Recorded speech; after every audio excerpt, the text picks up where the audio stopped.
ಪಾಕ್ ಪರ ಘೋಷಣೆ ಕೂಗಿದ ವಿವಾದಕ್ಕೆ ಸಂಬಂಧಿಸಿದಂತೆ ರಾಜ್ಯ ಸರ್ಕಾರ ತನಿಖೆಗೆ ಮುಂದಾಗಿದೆ. ವಿಡಿಯೋವನ್ನು FSLಗೆ ಕಳುಹಿಸಿ ಸತ್ಯಾಸತ್ಯತೆ ಪರಿಶೀಲನೆಗೆ ಕೈ ಹಾಕಿದೆ.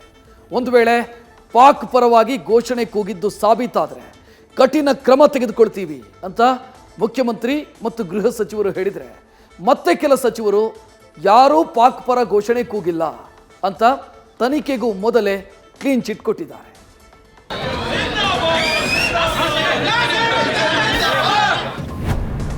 ವಿಧಾನಸೌಧದಲ್ಲಿ ಪಾಕ್ ಘೋಷಣೆ ಪ್ರಕರಣದ ತನಿಖೆ ಚುರುಕು. ಪಾಕಿಸ್ತಾನ ಅಂತ ಯಾರಾದ್ರೂ ಕೂಗಿದ್ರೆ ಒಳಿಕಾಗ್ತಾರೆ ಪೊಲೀಸರು. ಸತ್ಯಾಸತ್ಯತೆ ಪರಿಶೀಲನೆಗಾಗಿ FSLಗೆ ವಿಡಿಯೋ ರವಾನೆ. ರಾಜ್ಯಸಭೆ ಚುನಾವಣೆಗೆ ಗೆಲುವು ಸಾಧಿಸಿದ್ದ ಕಾಂಗ್ರೆಸ್ನ ನಾಸಿರ್ ಹುಸೇನ್ ಸಂಭ್ರಮಾಚರಣೆ ವೇಳೆ ಅಪರಿಚಿತ ವ್ಯಕ್ತಿಯೊಬ್ಬ ದೇಶದ್ರೋಹಿ ಘೋಷಣೆ ಕೂಗಿದ್ದಾನೆ. ಮಾಧ್ಯಮಗಳ ಕ್ಯಾಮೆರಾದಲ್ಲಿ ರೆಕಾರ್ಡ್ ಆಗಿರುವ ದೃಶ್ಯದಲ್ಲಿ ಪಾಕಿಸ್ತಾನ್ ಜಿಂದಾಬಾದ್ ಅನ್ನೋದು ಕಿವಿಗೆ ರಾಚುವಂತೆ ಕೇಳ್ತಾ ಇದೆ. ಆದರೂ ಸತ್ಯಾಸತ್ಯತೆ ಪರಿಶೀಲನೆಗೆ ಮುಂದಾಗಿರುವ ರಾಜ್ಯ ಸರ್ಕಾರ ವಿಡಿಯೋವನ್ನ FSLಗೆ ರವಾನೆ ಮಾಡಿದೆ. ಮತ್ತೊಂದೆಡೆ ಕೆಲ ಸಚಿವರು FSL ವರದಿ ಸರ್ಕಾರದ ಕೈ ಸೇರುವ ಮೊದಲೇ ರಕ್ಷಣಾತ್ಮಕ ಆಟಕ್ಕೆ ಇಳಿದಿದ್ದಾರೆ. ವಿಧಾನಸೌಧದಲ್ಲಿ ಶತ್ರು ರಾಷ್ಟ್ರ ಪಾಕಿಸ್ತಾನದ ಪರ ಘೋಷಣೆ ಕೂಗಿ ರಾಜ್ಯದಾದ್ಯಂತ ಕಿಚ್ಚು ಹಬ್ಬಿಸಿದ್ದಾರೆ. ಒಂದೆಡೆ ಬಿಜೆಪಿ ನಾಯಕರು ಪಾಕಿಸ್ತಾನ್ ಜಿಂದಾಬಾದ್ ಅಂತ ಕೂಗಿದ್ದಾರೆ ಅಂತಿದ್ರೆ, ಮತ್ತೊಂದೆಡೆ ನಾಸಿರ್ ಸಾಬ್ ಜಿಂದಾಬಾದ್ ಎಂದು ಘೋಷಣೆ ಕೂಗಿದ್ದು ಅಂತ ಕಾಂಗ್ರೆಸ್ ವಾದ ಮಾಡ್ತಾ ಇದೆ. ಹೀಗಾಗಿ ಪಾಕಿಸ್ತಾನ್ ಜಿಂದಾಬಾದ್ ಅಂತ ಕೂಗಿದ್ದ ಹೌದೋ ಅಲ್ವೋ ಅನ್ನೋ ಬಗ್ಗೆ ಸ್ಪಷ್ಟೀಕರಣ ಪಡೆಯಲು ಪೊಲೀಸರು ಮುಂದಾಗಿದ್ದಾರೆ. 2-3 ವಿಡಿಯೋಗಳನ್ನ FSLಗೆ ರವಾನೆ ಮಾಡಿದ್ದಾರೆ. ಇನ್ನು ದೇಶದ್ರೋಹಿ ಘೋಷಣೆ ಪ್ರಕರಣದ ಸಂಬಂಧ ADGP ಹಿತೇಂದ್ರ ಅವರು ಗೃಹ ಸಚಿವರ ನಿವಾಸಕ್ಕೆ ಭೇಟಿ ನೀಡಿ ಚರ್ಚೆ ನಡೆಸಿದ್ರು. ಇನ್ನು ಬೆಂಗಳೂರು ನಗರ ಪೊಲೀಸ್ ಆಯುಕ್ತ ಬಿ ದಯಾನಂದ್ ಕೂಡ ಗೃಹ ಸಚಿವ ಡಾಕ್ಟರ್ ಜಿ ಪರಮೇಶ್ವರ್ಗೆ ಪ್ರಕರಣದಲ್ಲಿ ಬೆಳವಣಿಗೆ ಬಗ್ಗೆ ಮಾಹಿತಿ ನೀಡಿದ್ರು.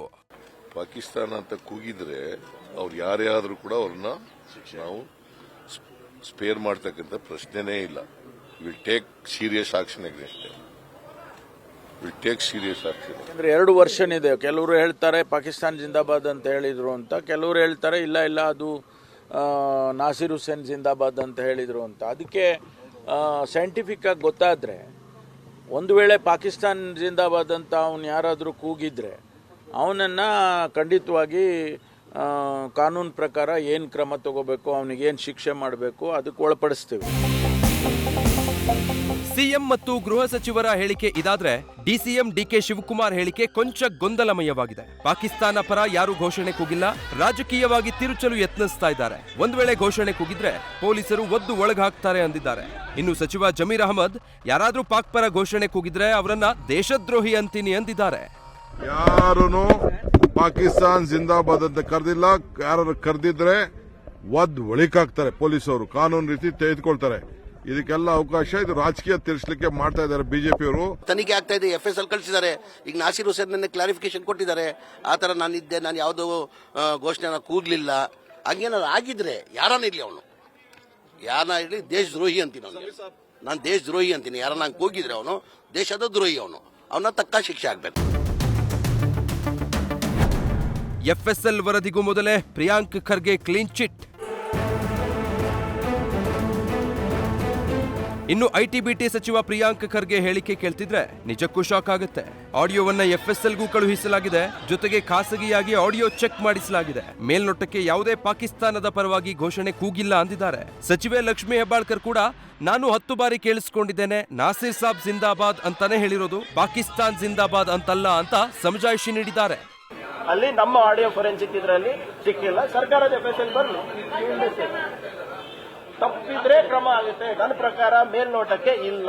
ಅದು ಏನು ಹೇಳ್ತಾ ಇದ್ರು ಅವರು, ನಾಸಿರ್ ಸಾಬ್ ಜಿಂದಾಬಾದ್ ಅಂತ ಹೇಳ್ತಾ ಇದ್ದಾರೆ.